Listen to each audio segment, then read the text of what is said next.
ఆదికాండము 3వ అధ్యాయము 13వ వచనం. ఆదికాండము 3వ అధ్యాయం 13వ వచనం. అప్పుడు దేవుడైన యెహోవా స్త్రీతో నీవు చేసినది ఏమిటి అని అడగగా, స్త్రీ సర్పము నన్ను మోసపుచ్చినందున తింటినను. చాలు. ఈ లోకంలో మనుషుల్ని అపవాది ఎలాగ నడిపిస్తున్నప్పటికీ కూడా ఒక వ్యక్తి చెవిలో దేవుని మాట పడినప్పుడు ఆ మనిషిని ఎలా మార్చాలో ప్రభువుకి తెలుసు. సైతానుడు ఏం చేస్తాడంటే కనీసం వినబడలేకుండా కనబడలేనంత దూరంలో మనుషులను చాటు చేస్తూ ఉంటాడు. వాడి పని అది. కనుక ఆ విషయంలో కుటుంబంలో ఉన్న మన బాధ్యత అది. మన పిల్లలు కానీ, మన భార్యలు కానీ, మన భర్తలు కానీ ఎవరు దేవుని సన్నిధికి చాటు అవుతున్నారో అవకాశం ఉన్నంతవరకు వాళ్ళని దేవుని ఎదుటికి నడిపించుకోవాల్సిన బాధ్యత మన మీద. మనకన్నా చిన్నోళ్ళ పెద్దోళ్ళ అని చూడకూడదు. అక్కడ నువ్వేం తప్పు చేయట్లేదు భయపడిపోవడానికి. చెప్పు, కాకపోతే ఒక మాట పడితే ఒక దెబ్బ కాస్తావు, తప్పేం లేదు. మీరు వాక్యం విన్న తర్వాత అయినా మీ మీద ఆ బాధ్యత దేవుడు పెట్టాడు. దేవుడు ఏం మాట్లాడాడో వెళ్ళి ఆ అబ్బాయితో చెప్పండి. దేవుడు ఇలా మాట్లాడాడురా అని చెప్పండి. దేవుడు మీ ద్వారా దర్శిస్తాడేమో. ఆమేన్. రైట్. మనం చదువుకున్నటువంటి వాక్యంలో దేవుడు భూమిని పుట్టించిన తర్వాత మొట్టమొదటి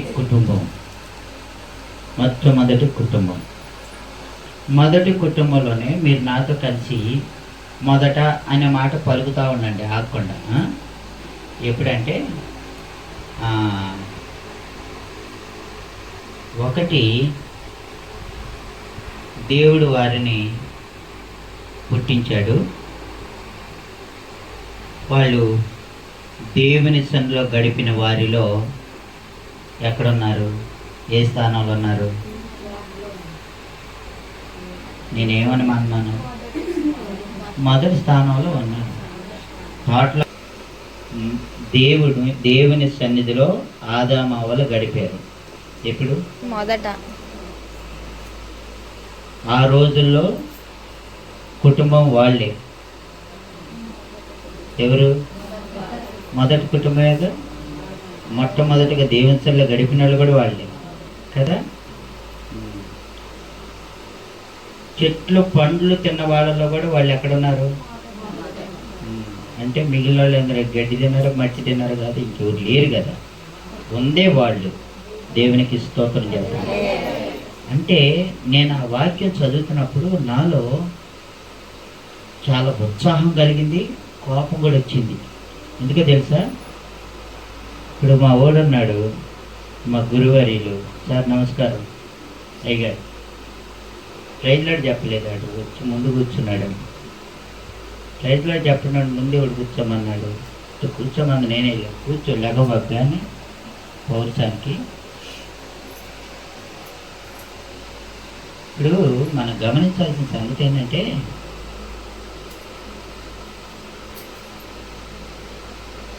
అసలు దేవుడు ప్రతి మనిషికి ఇచ్చిన ఒక అవకాశం ఏంటో తెలుసా? నువ్వు పొయ్యి పెట్టే శ్రమ నీకు ఉండదు. దేవునికి స్తోత్రం చెప్పాలి. పొయ్యి పెట్టే శ్రమ. మీరేమంటారు? ఇక్కడ గొట్టమేనా? పొయ్యి ఉడేది గొట్టమేనా? ఇంకేమన్నా అంటారు? ఎదురుగొట్టం, ఉదిరిపెళ్ళి ఏదో. ఇదేదో బాగుంది. అంటే పొగ వచ్చినప్పుడు ఇలా పెట్టుకో.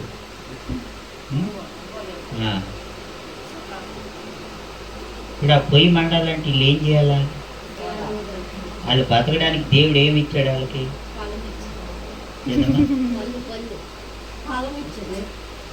వాళ్ళు బతకడానికి జీవాత్మని ఇచ్చాడు కదా. అంటే అది మీకు చెప్పలేదు, మీరు కంగారు పడద్దు, మిమ్మల్ని ఏమి అనలే. కానీ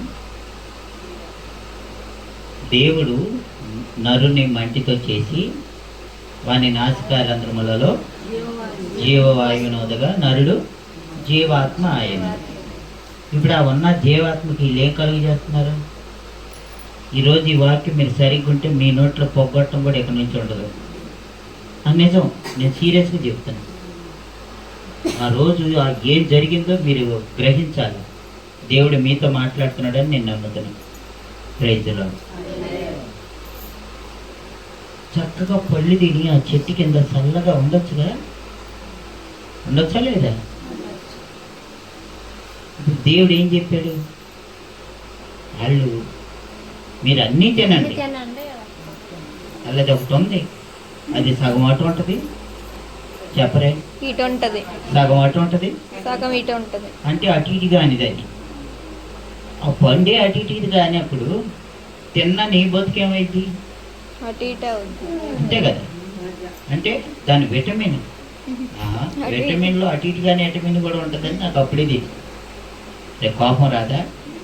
అరే మంచి మంచి ఆరోగ్యవంతమైన పళ్ళు తిని చెమట పట్టకుండా శుభ్రంగా నీళ్ళలో కూర్చోండి అంటే అదేమో చిత్రంగా ఉందంట, ఎగురుకొని పారిపోయి.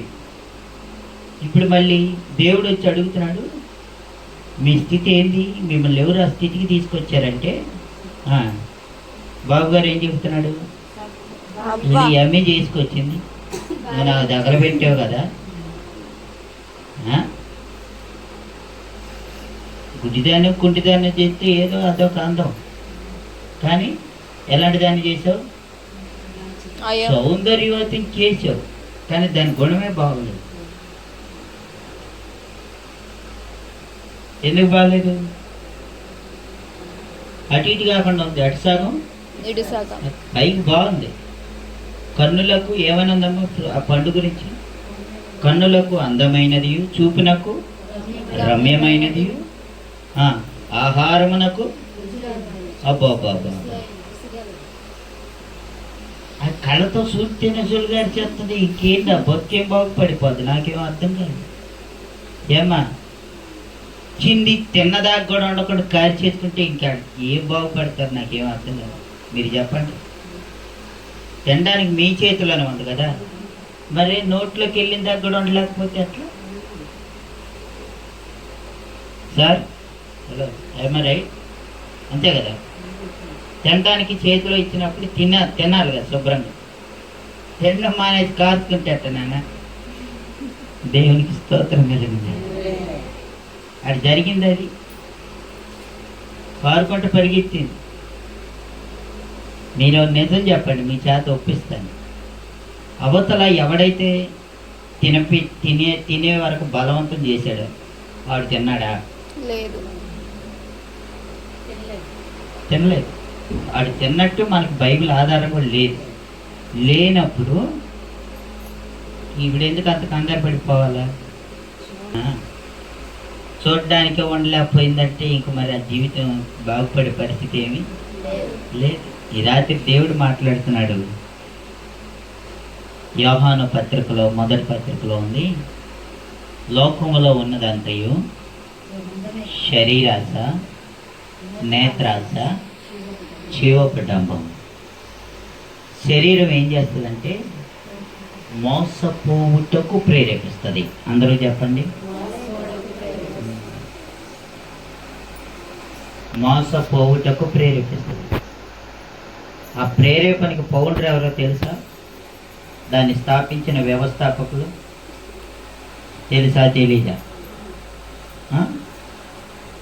అపవాది. అమ్మా, అపవాది. ఈరోజు దేవుని బిడ్డలమై ఇల్లు కూడా దేవుని సంఘములో దేవుడిచ్చినటువంటి కృప ద్వారా మనం అంచెలంచెలుగా ఎదగాలనేది దేవుని చిత్తమైతే నీ స్థితి ఏమవుతుందో తెలుస్తుందా? తెలియట్లా. నీకు తెలియకయే. చెప్పగలరా ధైర్యంగా? మాట్లాడండి. నాకు తెలియకయే ఏం జరుగుతుంది? మోసపోతున్నాం. నాకు తెలియకయే. ఇరా తల్లి, ఈ రాత్రి దేవుడు మాట్లాడుతున్నాడు. ప్రైజ్లో అదేంట్రా అలాగే వెళ్ళిపోతున్నావు అంటే, ఎలాగెళ్తున్నాను? 2 కాళ్ళతో వెళ్తున్నాను. అదే సమాధానం? అదేట్రా అలా గౌరవమని ఎప్పుడు కరువు వచ్చిన వాళ్ళు తింటున్నావు, ఎప్పుడు తినలేనట్టు అంటే ఎలా తింటున్నావు? చేత్తు తింటున్నాను. అదే సమాధానం. దేవుడు ఇచ్చాడు. ఏంటి నీ పరిస్థితి అంటే ఈ స్త్రీ ఏనన్నా ఈ స్థితికి తీసుకొస్తా. ఇప్పుడు ఆవిడని అడిగాడు, ఏమ్మ ఏం చేసేది, కొత్తదానివి కదా, ఏమలే తెలిసి తెలియక ఏదోలే నేర్చుకుంటేలే కొన్నాళ్ళకి అలవాటు అయిపోతలే అని అంటాడు. మన భాష. మన ఇంటికి కొత్త కోళ్ళు వచ్చిందనుకో, రేపు సంజయ్ వాళ్ళ ఇంటికి కోళ్ళు వస్తే ఇలా అత్త ఏం చేస్తుందని ఇదేమంటారులే. నేను స్టవ్ మీద శుభ్రంగా వండలేకపోతుంటే ఈ పిల్లని కర్రల పొయ్యి మీద కొండ తిరగేసి బారులేసి వండుతుంది. ఏ అమ్మాయి అంటే మా హెత్త నన్ను ఇష్టం వస్తే అట్ట అంటుందని వాళ్ళ అమ్మడికి చెప్పారు. అయితే నేనేమన్నాను, అలా కాదు అత్తమ్మ, ఎలాగో చెప్తే అత్తమ్మ ఎలాగో చెబుతుంది. కానీ ఏది అన్న పాపానికే ఇంకేదేందో స్టోరీలు తిరిగేసి ఇంకా అలాంటి వాడికి ఎవడు నేర్పుతాడు? శుభ్రంగా పళ్ళు తిని చెట్ల కింద పడి ఉండంటారు అంటే మోసపోవడానికి ఎగురుకొని వెళ్ళిపోయారంటే ఏమ్మా నీ కాళ్ళు బాగుందా?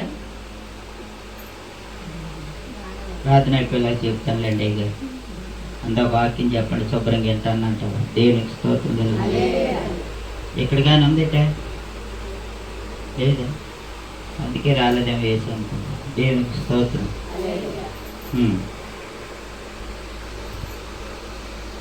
దేవుడు జాగ్రత్త వినాలి. నువ్వు ఎంత ప్రమాదం పడి వెళ్తున్నా దేవుడు నీ విషయంలో తొందరపడాడు సుమా. జాగ్రత్త వినాలి ఈ మాట.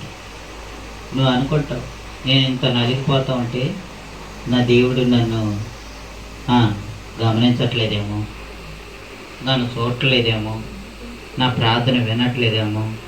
అమ్మ నువ్వు సరిగ్గా ఉంటే ఆ అమ్మ వాక్యం వింటది. నువ్వు అలాగా అటు ఇటు షార్ట్ అయిపోతే కష్టం. నువ్వు ఎటో నీకు కావాల్సిన ప్లేస్కి వెళ్ళి ఆ అమ్మ నీకు స్తోత్రం చెప్పండి. హల్లెలూయా. ఏం జరుగుతుంది? ఏం జరుగుతుందమ్మా? మొట్టమొదటి కుటుంబంలో ఏం జరుగుతుంది? మోసపోవటంలో కూడా అదే ఏమనమన్నాను? మొదటిసారి ఏమనమన్నాను అంటే అంతకుముందు ఏం లేదు భూమి మీద. రామస్ నువ్వు మళ్ళీ వెనక్కి ఎందుకు వెళ్ళావు? నువ్వు ఎక్కడో మోసపోతున్నావు, అందుకే షార్ట్కి వెళ్తున్నావు. చూసుకో, మీ అత్తవారు మోసం చేయగలరు నేను షార్ట్కి వెళ్తే. దేవునికి స్తోత్రం కలిగింది. మీ ఆవిడ మోసం చేసినా పర్లేదు కానీ మీ అత్తగారు మోసం చేయకుండా చూసుకో. మీకు అర్థమవుతుందా? హలో చూడు, మొట్టమొదట భూమి మీద ఏం జరుగుతుంది? మోసం. ఈ రాత్రి ఈ మోసం చేసే పెద్ద పాపం ఏంటో తెలుసా? ఒకళ్ళ మీదుగా పోనివ్వదు. మోసం ఏం చేస్తుంది? ఒకళ్ళ మీదుగా పోనివ్వదు.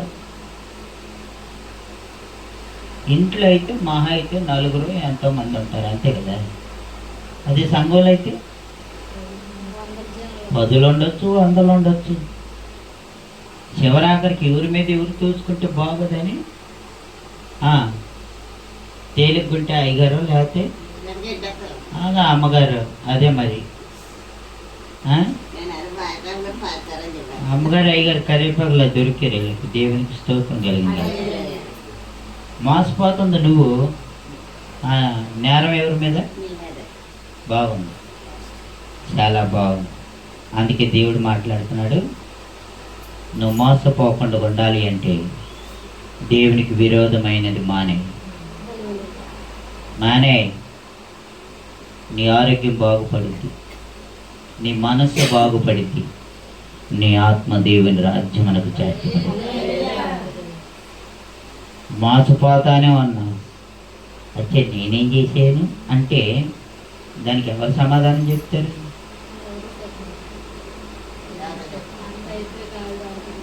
మా ఇంటి పక్కన షాప్ ఉంది, తెలుసుగా మీకు అందరికీ. పక్కన షాపు, చుట్టూ చాలా షాపులు ఉండేలే, మా ఇంటి పక్కన షాప్స్ అన్ని దిగుతుంది. అక్కడికి వస్తే ఎంతకు ముందు కొంతమంది కదిలించి మాట్లాడేవాళ్ళు నాతో. ఇప్పుడు ఇప్పుడు కట్టిన చెడ్డ కట్టక ముందు సంగతి.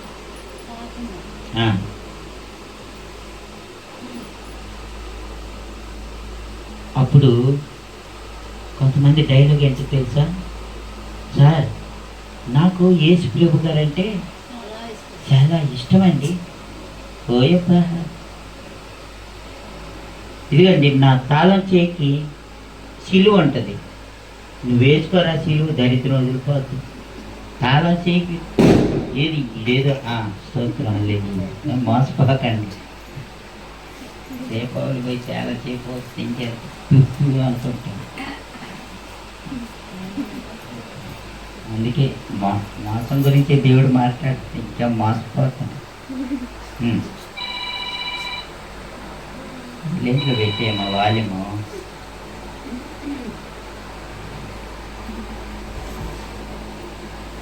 దేవునికి స్తోత్రం కలుగుతుంది.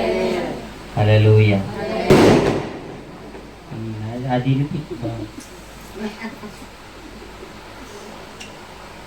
నన్ను మోసపోవడం అంటే ఎలాగే స్తోత్రం కలుగుతుంది. చెప్పండి, ఏం చెప్పుకుంటున్నాం మనం? ఏం చెప్పుకుంటున్నాం? పాములో పడిపోయి మోసమే. చికెన్ మటన్ అని చెప్పలేని మన జీవితాల్లో మనకు తెలియకుండానే మనం ఏమవుతున్నాం? మోసపోతున్నాము. ఈ రాత్రి ఆదాము అవ్వల జీవితాల్లో వాళ్ళు దేవుని మాటను లక్ష్య పెట్టక మోసపోయారు. దానివల్ల ఏం కలిగింది? ఏం జరిగింది? కష్టం. శరీరానికి ఎంత కష్టం తెలుసా? మళ్ళీ పొదలు కొట్టుకోమన్నాడు ఆయన. మీరు తోటలో నుండి బయటికి వెళ్ళిపోయి మీకోసం నేల శపించబడింది. ఇప్పటి వరకు ఎక్కడ ఒక ముళ్ళ చెట్టు భూమి మీద లేదు, కానీ ఈరోజు మీకోసం ఆ భూమిని కూడా శపించాను. ముళ్ళ చెట్లు కొట్టుకొని వ్యవసాయం చేసుకొని కర్రలపై పెట్టుకొని కష్టపడుతూ ముద్ద తింటూ కూడా ఏడ్చుకునే రోజులు నీకుంటాయి. అనుభవించు. ఎక్కడ జరిగిన తేడా? మోసం. మోసం. ఇప్పుడు గుర్తొచ్చింది నాకు. కుటుంబంలో మోసపోతే ఎక్కడైనా ఒక చోట మోసం జరిగితే అది ఒకళ్ళ మీదుగా పోదు అని చెప్పుకున్నాం కదా. ఇప్పుడు ఒకళ్ళ మీదుగా పోదు. కుటుంబంలో అయితే సుమారు 4-2 ఉంటారు. సంఘంలో అయితే 10-100 ఉంటారు. ఎవరి మీద దోసుకుంటే ఎవరు ఊరుకుంటారని అయ్యగారు అమ్మగారి మీద దోసేస్తే అసలే గొడవ ఉండదు. వాళ్ళు భరించడానికి సిద్ధపడ్డారు దేవుని సేవలో. ఈ రాత్రి దేవుడు మాట్లాడుతున్న సంగతి ఏంటంటే, సంఘములో ఉన్న నీవు కూడా దేవుని సంఘముగా ఉంటూ కూడా మోసపోతున్నావేమో ఆలోచన చేసుకో. దేవుని సేవకులుగా నేను నిన్ను హెచ్చరిస్తున్నాను, మనుషులను చూసి మోసపోకు. అర్థమైందా? మనుషులను చూసి మోసపోకు. సమయం లేదని నేను రాసుకోలేదు, నాకు టైం చాలక.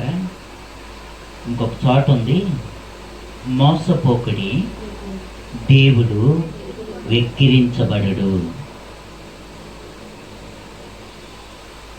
నువ్వు దేవుని సన్నిధిలో దేవుడు నీకు ఇచ్చిన ఆశీర్వాదం, దేవుడు నీకు ఇచ్చిన తలాంతు, దేవుని మహిమపరచడానికే దేవుడు నీకు అద్భుతమైన వరముని ఇచ్చాడు. Praise the Lord. ఇంకొక మాట చెప్పనా? కొంతమందికి దేవుడు ప్రత్యేకముగా వరములు ఇస్తాడు. కొంతమందితో దేవుడు చెప్పేది ఏంటో తెలుసా? ఆయన నీకు ఏ వరమో ఇవ్వక్కర్లేదు, నీకు అసలు దేవుని మహిమపరచాలనే ఆసక్తి ఉండడమే గొప్ప వరం. నీకు అసలు ఆసక్తే లేనప్పుడు నీకు ఆయన ఏ వరం ఇచ్చినా ఉపయోగం ఏముంది? కొంతమంది పడి పరిచర్య చేస్తారు, అది ఒక వరం. హలో, కొంతమంది ప్రార్థన బాగా చేయగలుగుతారు, పాటలు పాడడం రాదు. లక్ష్మం లాంటి వాళ్ళు ప్రార్థన బాగా చేస్తారు, నేను చెప్పగలను, ప్రభు సన్నిధిలో చెప్తున్నాను. నేను ఎవరిని ముఖం మీద పొగట్లేదు. నేను కానీ పాడడం రాకపోవచ్చు, కానీ పరిచర్య చేయగలుగుతారు. ఉన్న దాంట్లో దాచుకోకుండా యథార్థంగా దేవుని కొరకు పని చేయగలిగిన వారు లలితమ్మ సంజీవ్ వాళ్ళు ఉన్నారు. వాళ్ళకి దేవుడు ఇచ్చిన వారు అది చేయగలిగిన స్తోమత లేకపోయినా నాకు కలిగిన దాంట్లో నేను దేవునికి ఏదో చేయాలనుకుంటారు ఉమా గారు. నేనంటాను ఈ రాత్రి ప్రభువుని మీ అందరితో మాట్లాడుతున్నాడు, మీరేమి చేయాలనుకున్నా మోసపోకుండా చూసుకోండి. మీరేమి చేయాలనుకున్నా మోసపోకుండా చూసుకోండి. ఇన్ కేస్ అన్నాడు ఒకసారి, ఇన్ కేస్ అన్నమాట అన్నాడు, ఇన్ కేస్ అన్నాడు గట్టిగా. పక్కన చెవులు పగిలిపోతే కొద్దిగా గట్టిగా అనొచ్చు. అది స్పీకర్ బాగానే దేనికి స్తోత్రం జరిగింది. ఇన్ కేస్ నీవు మోసపోతున్నానని నీకు తెలిసిందే అనుకో, మనం ఇంతకుముందు ఏం చెప్పుకున్నాం, అది ఒకళ్ళ మీదుగా పోదు. మరి నీకు మోసం జరిగిందని తెలిసి ఎవరి మీద నేరం వేస్తావు చెప్పండి. నా ముగింపులోకి వచ్చిన వాక్యం, నీకు మోసం జరిగింది తెలిసింది, ఎవరి మీద తప్పుతో వస్తావు?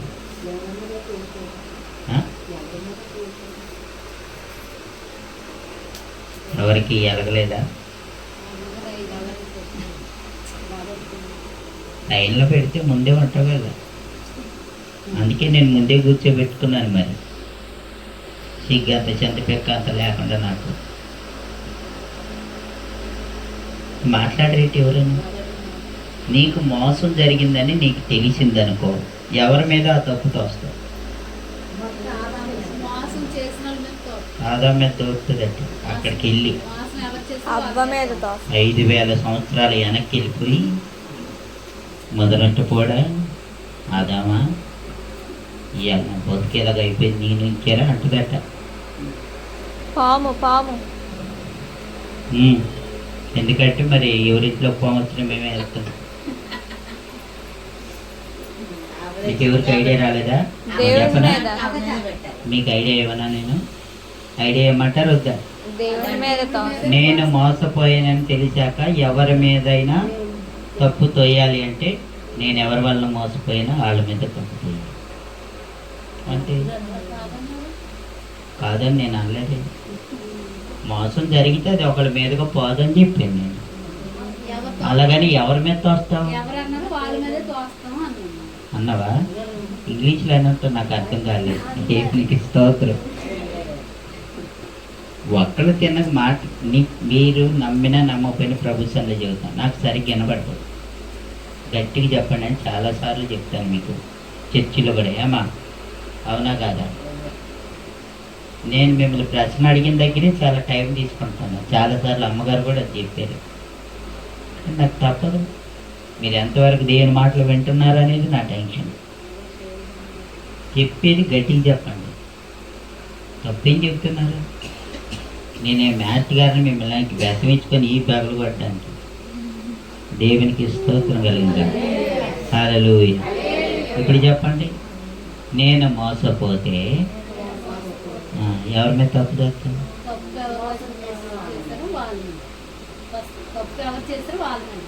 నా జీవితంలో మోసం జరిగింది అన్న వాళ్ళు ఒక్కళ్ళు చెయ్యొద్దండి. ఎవరైనా జరిగిందమ్మా? ఎవరు వల్ల? రేపు అది ప్రోగ్రాంలో పెడితే ఇబ్బంది ఏం లేదు. ఎవరి పేరు అని చెబుతా పెట్టి పుణ్యం ఉంటుంది. పేరు చెప్పాలి ఇక్కడ. అది మరి ఏం మీకు ఎవరికి మోసం జరగలేదు ఇప్పటి వరకు? వీడియోలోకి ఏం వెళ్తలేదు, నువ్వేం కంగారు పడకు. ఏమ్మా, మీకు ఎవరికైనా ఇప్పటి వరకు పుట్టి పెరిగినాక ఇప్పటి వరకు మీ జీవితంలో మోసం జరిగిందా? ఎవరికి సాయికి చెప్పమంటావు, మీ పిల్లలకి చెప్పమంటావు? ప్రతి కుటుంబం జరిగి కాకపోతే మీ దగ్గర లిస్ట్ ఉందేంటి?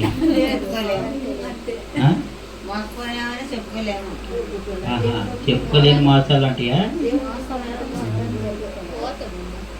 ఇదిగో ఈ 4 ఏళ్ల మధ్యలో ఒక మోసం జరిగింది చెప్పనా మీకు? మీ ఏజ్లో కుక్కల కోళ్ళ మీద మోసాలు జరుగుతుంది. దాన్ని ఏ హైకోర్టు కూడా మార్చలేదు. దేవునికి స్తోత్రం. ఇప్పుడు మీరు ఏం చేయాలి తెలుసా? అవతల గుమ్మాల్లోకి వెళ్ళాక ఈ కుక్కలను కోళ్ళని కొట్టాలి. అంటే మీరు మోసపోయారని ఎరిగి ఎవరి మీద వేస్తున్నారు ఆ మోసం, ఆ నేరం? మీ ఇళ్ళలో కోళ్ళు పెంచుతారు కానీ కుక్కలు పెంచరుగా. అందుకే అది అక్కడ మా మీద కొత్తదని మేము కుక్కలు కూడా పెంచడం మానేసాం. దేవునికి స్తోత్రం కలిగిందా? ఈ రాత్రి ప్రభు సన్నిధిలో నా ముగింపు మాటల్లో ప్రభు జ్ఞాపకం చేస్తున్న సంగతి ఏంటంటే, మోసమునకు కారకుడు అపవాది. వాడి కుయుక్తిలో మీరు పడకుండానట్లు మనకేం కావాలి తెలుసా? ఏం కావాలి? అపోస్తల కార్యములు 10వ అధ్యాయంలో కుటుంబం అంతటికి ఒక అలవాటు ఉందట. అనండి, అలవాటు. అలవాటు అలవాటు అంటే ఎలా ఉంటుంది తెలిసిన వాళ్ళు చెప్పాలి.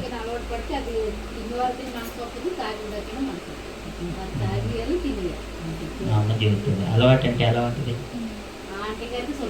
ఒకటి మనము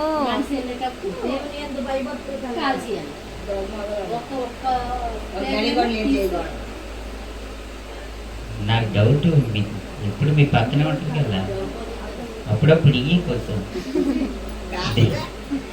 దేవునికి స్తోత్రం కలిగింది. కొర్నేలి ఇంటి వారి అందరికీ, పిల్లలు పెద్దలు భార్య భర్త అందరికీ ఏం అలవాటు అంట? సమాజానికి ధర్మం చేసేవాళ్ళంట, దేవునికి ప్రార్థన చేసేవాళ్ళు. చెప్పండి ఆ మాట. సమాజానికి దేవునికి. ఇప్పుడు వాళ్ళ మధ్యలో ఏం జరగదు? Very good. ఏం జరగదు? మోసం చేసేవాడు ఎవడన్నా వస్తాడా? దేవునికి మహిమ కలుగునదా. ఎవరి ఇంట్లోనైతే అది అలవాటు అయి ఉంటుందో ఆ ఇంటి జోలికి ఇంకొక మోసగాడు రాలేడు. నా చివరి మాట,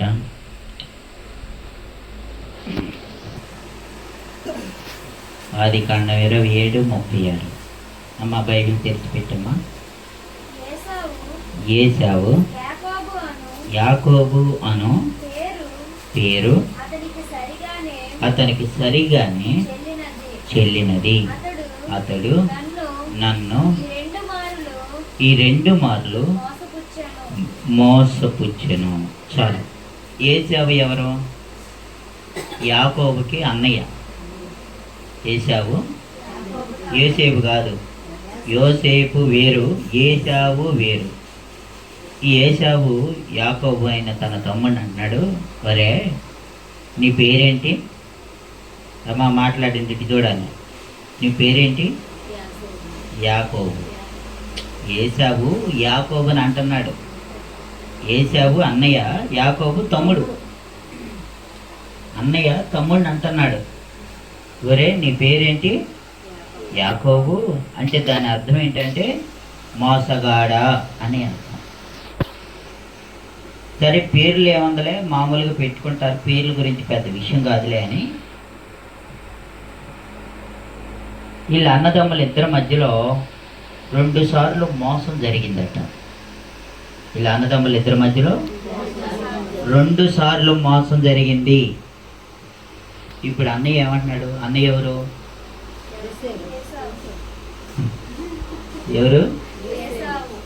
ఏసేపు కదమ్మా, ఏసావు. ఏసావు అన్నాడు. ఒరే యాకోబు అని పేరుకి మోసగాడు అని అర్థం. నువ్వు ఇప్పటికే నన్ను 2 సార్లు మోసం చేశావు. నీకు ఆ పేరు సరిపోయినదే. ఆ పేరుకి తగ్గట్టే నువ్వు నన్ను ఏం చేస్తున్నావు? ఒకసారి అయితే పెద్ద పట్టించుకొని, కానీ 2 సార్లు నీ వలన నేను మోసం. ఇందాకేం చెప్పుకున్నావు? మోసం జరిగితే ఎలా పోదది? ఒకళ్ళ మీదుగా పోదు. అందరి సంగతి ఎందుకు నీకు? ఒకళ్ళ మీదుగా తిన్నకపోదు. అది పక్కన పక్కన పక్కన ఎవడో ఒకటి కంటించుకుంటూ పోతేనే అది అలా పోవాలి. కాబట్టి ఇప్పుడు ఏసావు మోసపోయాడు. ఎందుకు మోసపోయాడు అనే సంగతి మనకు తెలియదు. వాక్యం అంతా చదువుకునే టైం లేక. కానీ ఇప్పుడు ఆ తప్పు ఎవరి మీద తోచాడు? ఆ తప్పు ఎవరి మీద తోచాడు? మీ ఇంట్లో పెద్దోళ్ళు చిన్నోళ్ళు ఏమన్నా అంటే మీరు ఒప్పుతారా? మీ ఇంట్లో పెద్దోళ్ళు చిన్నోళ్ళు ఏమన్నా అంటే ఒప్పుతారా? ఏమో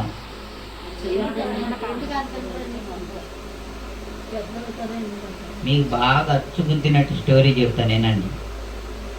ఇప్పుడు కృపా శ్యామని ఏమన్నా అందనుకో, ఆడు రివర్స్ అయితే చూపుతోనే భయపెట్టేస్తాడు వాళ్ళ అక్కని. కానీ వాళ్ళ అమ్మ వచ్చి ఏం చేస్తా తెలుసా? అట్ల పైన కాల్ చేస్తే. న్యాయం చెప్పండి మీరు. ఇప్పుడు మీరందరూ జడ్జీలు, న్యాయం చెప్పండి. తప్పు ఎవరు కదా? అంటే అక్కడ ఏం జరుగుతుంది? ఏం జరుగుతుందమ్మా? ఆ మాట చెప్పు. చిన్నాడు పెద్దోడు నేను తర్వాత ఆలోచిస్తాను కదా. ఏం జరిగింది ఇక్కడ? విషయం ఏంటో తెలుసా? నేను చాలాసార్లు వాళ్ళిద్దరి మధ్యలో చూసిన విషయం. ఆడు ఆ పిల్ల మీద, ఆ పిల్ల ఆడి మీద. వాళ్ళని అలా వదిలేసి మనం ఎర్రోళ్ళు అలా కూర్చుంటే అరగంట సేపు చెప్పిందే చూస్తారు అరిగిపోయిన క్యాసెట్లను. విషయం అయితే బయటికి రాదు. ఆడే ఆమె, ఆడే ఆమె. ఏంటిది అంటే విషయం బయటికి రాసుమా. ఓహో, చివరికి నాకు అర్థమైంది ఏంటంటే వీళ్ళిద్దరి మధ్యలో మోసం ఏదో జరిగింది. ఈ మోసానికి పరిష్కారం ఏంటి? పరిష్కారం ఏంటమ్మా? వాళ్ళమ్మ వచ్చి ఇద్దరిని పట్టచ్చుమా. అమ్మో నాన్న, డాడీ అటు చూడండి. దేవునికి స్తోత్రం కలిగింది. ఈ రాత్రి దేవుడు కూడా నిన్ను అలాగే చూస్తుంది. నువ్వు తెలిసి తెలియని మోసంలో పడి నీ బ్రతుకు పాడైపోతావంటే నీ ప్రభు నిన్ను ఆకనికరంతోనే చూస్తున్నాడు. కానీ నువ్వు నిన్ను నశింప చేయాలని మీ పెద్దోడు ఒకడు ఉన్నాడు. వాడు ఏం చేస్తున్నాడు తెలుసా? నిన్ను ఎక్కడ దొరికితే తొక్కేద్దామని చూస్తున్నాడు. పెద్దోడు అనే మాట ఎందుకంటున్నావు అంటే మానవ జాతికి ముందు ప్రభుని ఆరాధించడానికి ఈ భూమి మీద ఉన్నవాడు వాడు పెద్దోడు, అపవాది. ఏసావు ఇప్పుడు యాకోబు తమ్ముడితో ఏమంటున్నాడు? నీవు 2 సార్లు నన్ను మోసపుచ్చితివి గనుక నీకు ఆ పేరు తగినది. మరి ముందు ముందు మన సంఘంలో ఎవరైనా ఎలాంటి వాళ్ళు పుడితే పొరపాటునాడికి యాకోబు అని పేరు పెడితే మీరు అందరూ గుర్తు చేయాలి. ఏమని? సరే పేరు ఎక్కారండి అని చెప్పాలి. చెప్తారా? అంటే మీకు ఇష్టం అనమాట ఆ పేరు ఎక్కువ మాట్లాడరే. అది దేవునికి ఇష్టం. అమ్మ ఉయ్యలేసే ఊపమ్మా. గంట సేపు ప్రార్థనలో పిల్లలకు వాక్యం నేను వినడం నేర్చుకుంటారా? దేవునికి స్తోత్రం కలుగుగా. మోసపోకడి దేవుడు. నువ్వు మోసపోతే ఎవరికి ఏమి లాభం లేదు, నష్టమూ లేదు. కానీ నువ్వు ఒక దేవుని బిడ్డవైనందున నీ మోసపూరితమైన బ్రతుకు వలన ఎవరికి అవమానం కలుగుతుంది? ఎందుకు ఆ బ్రతుకు? ఎవరిని ఉద్ధరించడానికి? ఇప్పుడు యాకోబు ఏం చేశాడో తెలుసా? 32వ అధ్యాయంలో పట్టి పట్టలేనట్టు తిరుగుతున్న వాడిని దేవుడే కలుగు చేసుకొని అనండి. ఎవరిని? ఎవరు? యాకోబు. అది అనాల. మోసగాడిని దేవుడే కలుగు చేసుకొని ఆశీర్వాదం మనకు కారకుడుగా చేశాడు. దేవునికి స్తోత్రం. మరి ఏశావు సంగతి ఏంటి? మోసం చేసేవాడు బాగుపడ్డాడు, మోసపోయినాడు దిక్కు లేకుండా పోయాడు. అంటే ఇప్పుడు దేవుడికి ఎవరు కావాలి? మోసపోయేవాడు కాదు, మోసం చేసేవాడే కావాలి. దొంగతనం జరిగిన వాళ్ళు కాదు, దొంగతనం చేసినవాడే కావాలి. వ్యభిచారానికి గురైనోడు కాదు, వ్యభిచారం చేసేవాడే కావాలి. అర్థమైందా? ఇంకేమన్నా అర్థమైనట్టు చెప్పమంటారు? అంటే అసలుకి నీ జీవితంలో మోసం జరగడానికి ఎవరి వలనైతే నువ్వు ప్రేరేపించబడుతున్నావు వాడే దేవునికి కావాలి. అయ్యో మోసపో, నష్టమేమి లేదు. నీకొచ్చిందేమో కష్టం, నువ్వెవరితో చెప్పుకున్న ఉపయోగం లేదు. నిన్ను మోసం చేసేవాడినే దేవుడు పట్టుకుంటే అంతకన్నా కావాల్సిందేమో. నిన్ను మోసం చేసిన వాడే నీ స్థితి సామర్థ్యాలకు మించి నీ కష్టకాలంలో నీ రక్త సంబంధాలు పట్టించుకోలేని స్థితిలో వాళ్ళే నీ ప్రాణమునకు ప్రాణం పెట్టగలరు. ఎప్పుడు సాధ్యం అది? హల్లెలూయా అంటే సాధ్యం కాదు. దేవుడు పట్టుకోవాలా. దేవుడు పట్టుకోవాలంటే నువ్వేం చేయాలా? ఆయనను నమ్ముకున్న వ్యక్తివైతే నీ వలన ఆయన అవమానపరచకుండానట్లు చూసుకో. అట్టి కృప దేవుడు మనకందరికి దయచేయను గాక.